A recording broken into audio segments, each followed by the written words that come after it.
T20 world cup లో భారీ అంచనాల మధ్య అడుగుపెట్టింది భారత్. ఇప్పటి వరకు లీగ్ స్టేజ్ లో 3 మ్యాచ్లు ఆడి టాపర్ గా నిలిచింది. మెగా సమరంలో వరుస విజయాల తర్వాత టీమిండియా సూపర్ 8 లోకి అడుగుపెట్టింది. లీగ్ స్టేజ్ లో శనివారం తన చివరి మ్యాచ్ ను ఆడబోతోంది.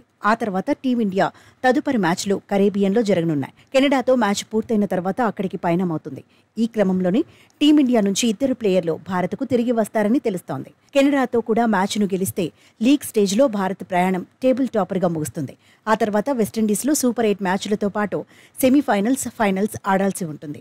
భారత్ వెస్టిండీస్కు పయనం కానున్న నేపథ్యంలో టీం మేనేజ్మెంట్ కీలక నిర్ణయం తీసుకుందని తెలుస్తోంది. ఫ్లోరిడా నుంచి భారత్ జట్టు విండీస్కు పయనమయ్యాక శుభ్మన్ గిల్, ఆవేష్ ఖాన్ను స్వదేశానికి తిరిగి పంపనున్నట్లు సమాచారం. అయితే టీ20 వరల్డ్ కప్ కోసం గిల్, ఆవేష్ ఖాన్ సహా రింకు సింగ్, ఖలీల్ అహ్మద్ను రిజర్వ్ ప్లేయర్లుగా తీసుకున్న విషయం తెలిసిందే. తుది జట్టులో ఉన్నవారు ఎవరైనా గాయపడితే వీరిని ఆడించేందుకు వీలుగా అందుబాటులో ఉంచారు. ఈ టోర్నీలో కెప్టెన్ రోహిత్, విరాట్ కోహ్లీ ఓపెనర్లుగా దిగుతున్నారు. దాంతో యశస్వి జైస్వాల్ కూడా బెంచ్కే పరిమితమయ్యాడు. ఈ టోర్నీలో జట్టుకి శుభ్మన్ గిల్ సేవలు ఉపయోగపడవని టీం మేనేజ్మెంట్ భావించినట్లు తెలుస్తోంది. దాంతో అతన్ని తిరిగి ఇండియాకు పంపించేందుకు సిద్ధమైందని క్రీడా వర్గాలు చెబుతున్నాయి.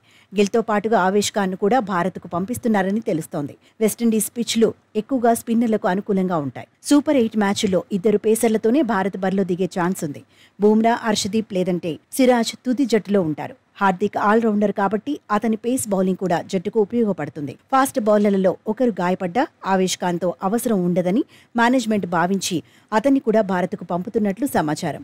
బౌలర్లలో రిజర్వ్ ప్లేయర్గా ఖలీల్ అహ్మద్, బ్యాకప్ బ్యాటర్గా రింకుని కొనసాగించనుంది. దీంతో కెనడాతో మ్యాచ్ తర్వాత గిల్, ఆవేష్ ఖాన్ భారత్కు రావడం ఖాయమని అనిపిస్తోంది.